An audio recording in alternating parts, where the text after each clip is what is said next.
yung magiging view natin bukas ng umaga. Ay, yan siya. Welcome sa Radisson Blu in Cebu City. Ito yung pinakang pool area nila. Pasok tayo. Kailangan ko pala ng card. Hi!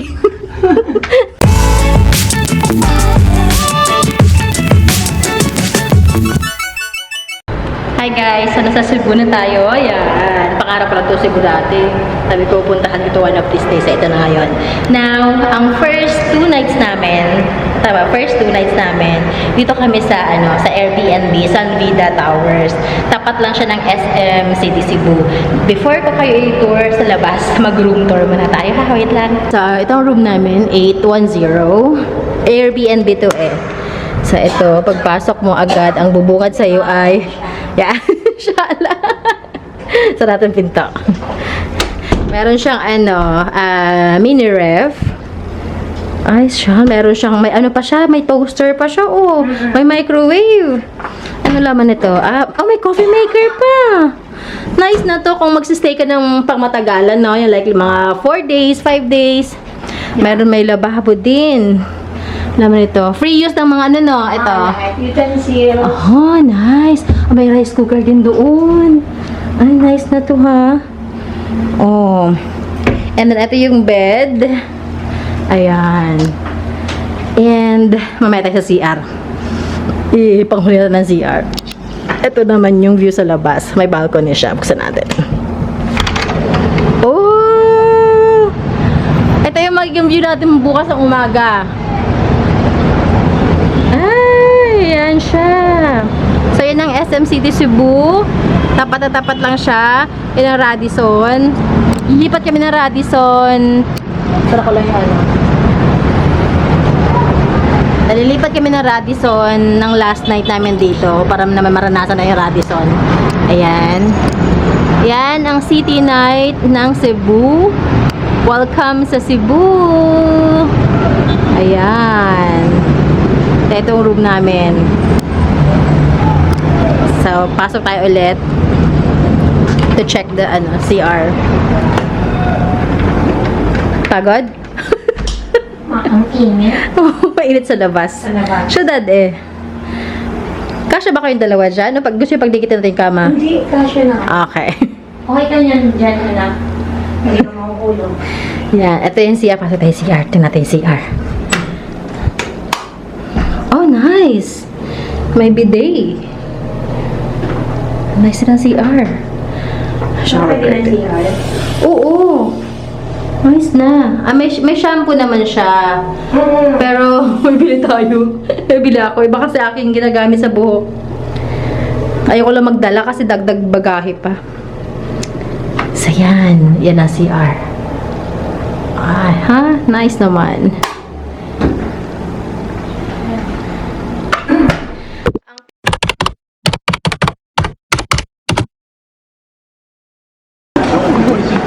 Video.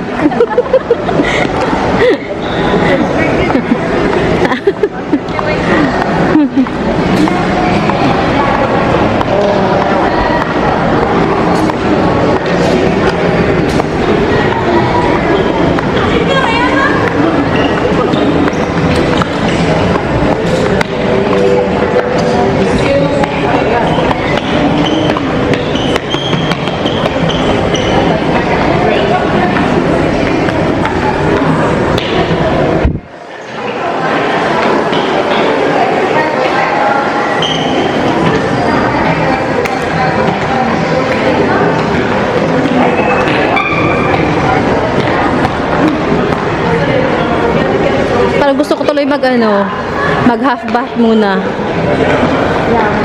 Parang lagkit na pakaramdam ko. So this is the hotel. Welcome sa Radisson Blu in Cebu City. This is the lobby. And yan, ang lawak ng lobby nila, no. Parang the whole floor is lobby lang, ground floor. And this is the reception area. Yan ang aming bag. Mag-check-in na kami. Yan, and that way, hindi ko na alam. Try natin na makapag-tour kung papayagan tayo mag-tour. Yan, sa labas maganda rin kaso nga lang umuulan. So, saka na tayo mag video sa labas. Okay, so check-in muna kami. Hi guys! Sa Radisson Blu na tayo dito sa Cebu City. And now, mag-room tour tayo para makita nyo kung ano meron sa Radisson dito sa Cebu. Wait lang. Ikadal natin yung camera lang. Mabilis lang. Okay, so this is our room. 623. Pasok tayo. Kailangan ko pala ng card. Hi! Papasok sa bahay mo. Ayan. Ito muna tayo mag-CR tour muna tayo. Ayan. Ito yung restroom. Ang bathroom. Ay, shoot. Parang nakakayang dumihan. Ayan, oh. Ayan ang kanilang mirror. At saka meron siyang enclosure. Ayan. Shower enclosure. Ayan siya. Ayan. And then, ba't nabubulungan kayong dalawa? Nabubulungan. Ito. Closet at ito. Ayan. Ay, may backside plancha. May plancha rin sila. Ayan, oh. And then, sleepers. And then, yan, safe. Okay. Ito, access door sa kabilang kwarto siguro to. And ito yung mga beds. So, tingnan natin yung view natin sa labas. Ay, may ganyan pa sila. May couch pa silang ganyan. Pwedeng tambayan. Ito yung view sa labas. Ayun. So, ang nakikita ay ano to? Saan part tayo? Hindi, ay, ano? Ay, ang pangit ng bintana. Umulan kasi eh. Hindi makita masyado tuloy. Try natin bukas. Naipakita yung labas. So far, city view tayo. Yun ang part ng port. Yan, may mga container vans na yan. Itong part na to, Bayfront Hotel. So this is the SM. SM ito. Yun. Kasi yun ang city bus eh. Bukas, try natin mag, ulit, film. Kasi malabo ang bintana. So, ayan. Yun ang room. Ang mga, green team Cebu.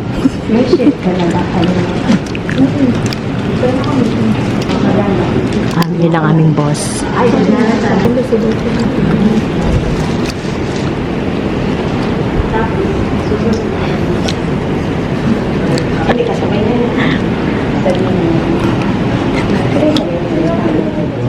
Yan ang entrance. And ito ang lobby.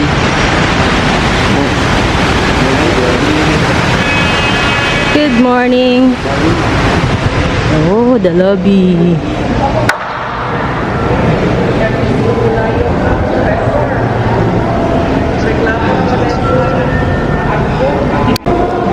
This is the bar ng hotel.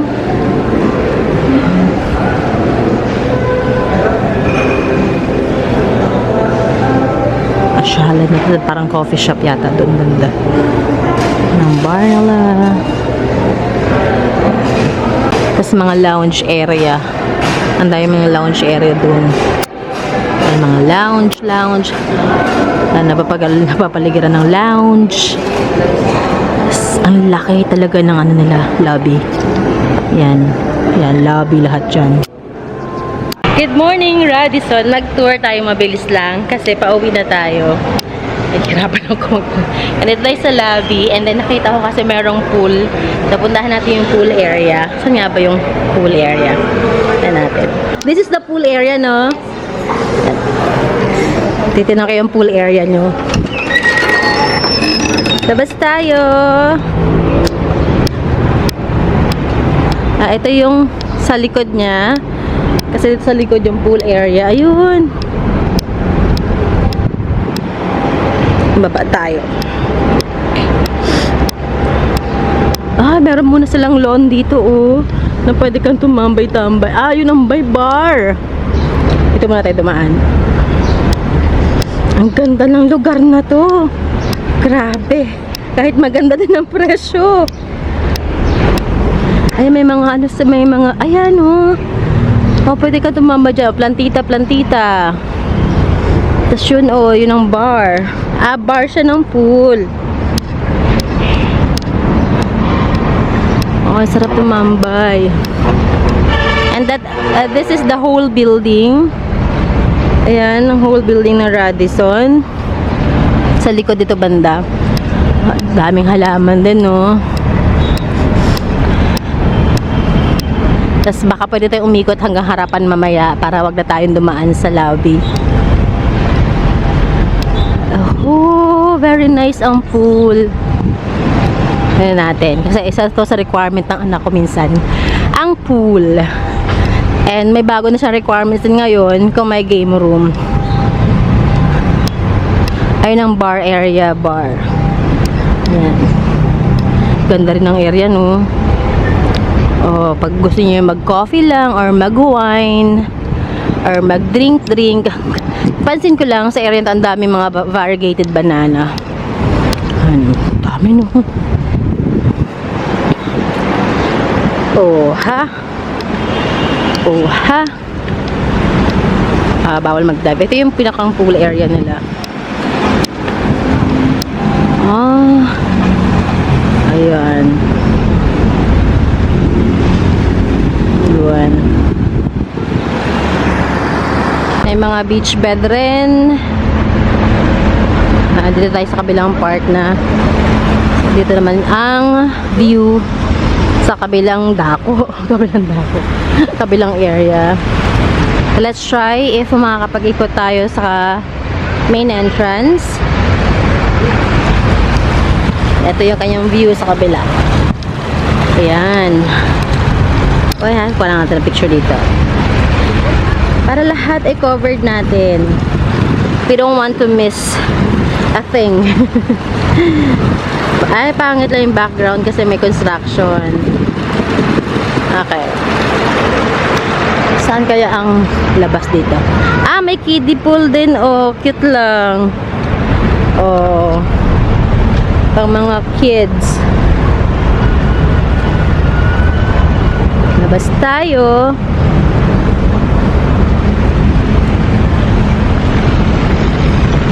Ayan. Itong area. Maganda rin kuhanan.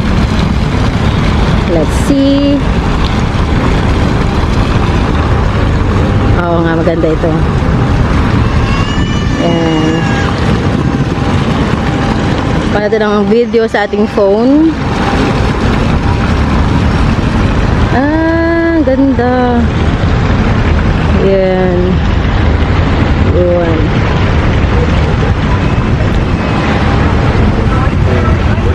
And then, meron ding parang tulay. May bridge. Mini bridge. Ayan. Ganda. So, let's go. Sa kabila naman. Ay, ang ganda ng mga halaman dito. Sulitin natin habang nandito tayo. Mag-collect tayo ng memories. Good morning! Uy, mahal ito, ha? Ang mahal ng halaman na to. These are the plants here in Radisson. Gagawa ko ng reels para sa ating garden naman.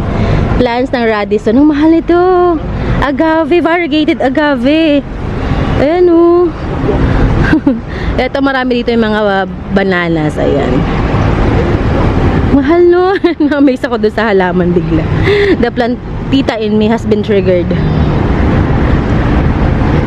Ayan, oh. Picturean natin. Uy, mainit na. So, let's go. Ikot pa tayo. Makahanap na ako ng mga halaman na kakaiba. Ayan. Let's see if pwede tayong umikot sa kabila na hindi na kailangan dumaan ng main lobby. May daan kaya dito? Ayun, may maliit na pathway. May tambayan rin, oh. Okay, so that concludes our Cebu trip. Uwi na tayo. Ako na lang mag-isa na iwan sa room kasi yung dalawa kong kasama, yung mag-ina, is na mag-check out kasi mas maaga yung flight nila. Ako ay mamayang hapon pa. So, I am planning to stay muna sa SM, and then maghahanap ako ng lechon na bibilin para pang uwi, pasalubong kay Hans, and then siguro mga 1 PM travel na ako pa airport kasi medyo matraffic daw dito. So yun, I enjoyed my stay here. Thank you, Cebu. Hope to see you again some other time pag meron na tayong pera ulit kasi magastos siya. Pero, grabe, lalo yung buffet kanina sa Radisson Blu. Perfect talaga siya, panalo. Ayun, so salamat Radisson Blu and also Cebu City and sa mga kasama namin dito and also to my Unit Q family. Sila ang reason kung bakit nandito kami. We were here para greet and meet doon sa aming big boss and also para makapag-bonding na rin sa aming mga ka-teammates dito sa Cebu. So yun lamang, thank you so much sa pagsama sa akin sa aming 4 days and 3 nights na stay dito and we really enjoyed it. Thank you sobrang sulit, promise. Thanks everyone. Salamat sa pagsama. Bye. Ingat.